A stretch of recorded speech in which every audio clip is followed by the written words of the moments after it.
Guys, এগুলো হচ্ছে মিষ্টি লাউ শাক।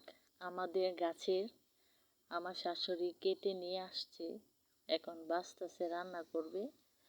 তো আছে, পরে একটা আছে আমও দেখা যাচ্ছে। এই আমটা আমি আনছি, পড়ছে গাছ থেকে, আমি এনে এখানে রাখছি।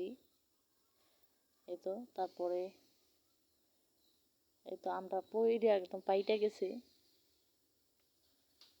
এই তো শাক বাছতেছে, ভাবলাম একটু ভিডিও করি।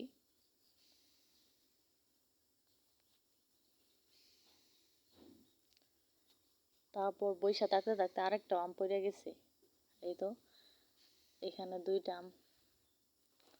তারপর হচ্ছে যে এখানে কাঁঠাল গাছের মধ্যে একটা সিমেন্টের পালা দেওয়া। তো ভাবলাম যে কাঁঠাল গাছটা ফল দিতেছে, এটার উপর আবার সিমেন্টের পালা, এটা সরায় রাখি।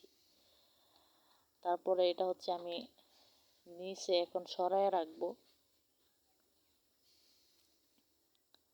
এই তো কাঁঠাল গাছ, এটার মধ্যে অনেক কাঁঠাল হয়েছে।